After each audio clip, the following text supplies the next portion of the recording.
Welcome back, everyone, to the smartest year ever, our quest to become the world's greatest conversationalist. My name is Gordy, and because it's Fright Facts week, I was just wondering, you've seen zombie movies, but have you heard of the fungus that makes real ones? Give me 5 minutes, but you can work this into a conversation today. Also, like and subscribe so you can keep up. I do this every single day. I'm gonna have such bad acne next week. Every horror fan knows zombies, but the most chilling version doesn't come from Hollywood, it comes from the rainforest. Deep in the forests of Thailand and Brazil, carpenter ants suddenly abandon their colonies, wander aimlessly, and then climb to the tops of plants. They grip a leaf vein in their mandibles and freeze. Days later, a thin brown stalk bursts from the back of the ant's head. Pretty cute, huh?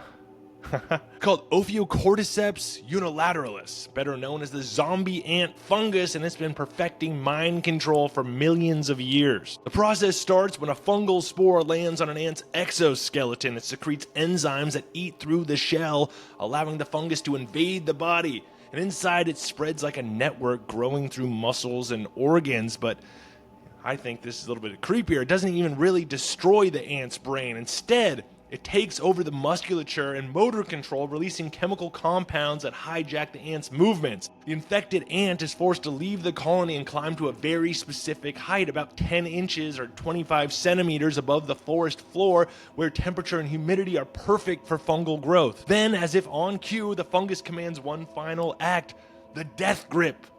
The ant bites into a leaf or a twig, locking its jaw in place, and it dies clamped there, suspended in midair. And within days, a spore-filled stalk erupts from the ant's head, releasing a new rain of infection onto the forest floor below. So freaking cool. Creepy, but very cool. And scientists used to think the fungus invaded the ant's brain directly, but when researchers at Penn State dissected infected ants under a microscope, they found that the brain was still intact. It was just surrounded by fungal tissue, but the brain still was untouched. The control, it turns out, comes from the outside in. The fungus secretes neuromodulators and wraps around muscle fibers, literally puppeteering the ant from the inside. And this kind of manipulation is what evolutionary biologist Richard Dawkins called an extended phenotype, when the genes of one organism express themselves through another's behavior. In other words, the fungus's DNA is writing the ant's story. And it's also species specific. Each type of Cordyceps fungus targets one particular insect. There are Cordyceps that infect spiders, cicadas, and caterpillars, a whole fungal horror anthology, each one's adapted for precision. And if you're wondering, could this happen to us? Could this happen to humans? Well, the fungus evolved to recognize a single ant's body chemistry and muscle proteins. Its enzymes are tuned to ant biology, not ours, and it really dies very quickly at human body temperature. It doesn't survive in mammals, it can't breach skin the same way it breaches ants, and it can't manipulate our nervous systems.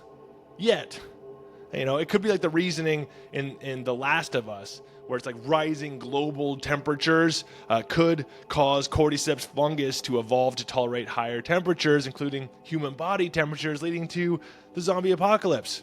You never know. Another species of Cordyceps, Cordyceps militaris, is harvested for medicine and marketed as an energy supplement. Humans, as usual, saw something horrifying in nature and thought, hey, you know what? I wonder if that could make me run a little bit faster. Maybe I can finally stomach the taste of brain if I eat that. And despite the gruesomeness, the zombie fungus actually helps the ecosystem. It keeps ant populations in check and it recycles nutrients back into the forest. An ancient horror with perfect ecological logic. So there you have it. The next time you see a zombie movie, remember, nature did it first. And in the rainforest, the undead walk every day. Go check out my sources, which can be found in the YouTube description. Leave me a comment, rate, like, subscribe, follow. Share this with someone so they think I look like this every day of the year. Go check out the short version. I do have all of these. That 45-second version I do across social media at Smartest Year Ever. That's how you can find me there for that condensed clip. And in the meantime, stay curious and stay clever on our quest to become the world's greatest conversationalist. I will see you tomorrow for more Fright Facts Week in the Smartest Year Ever.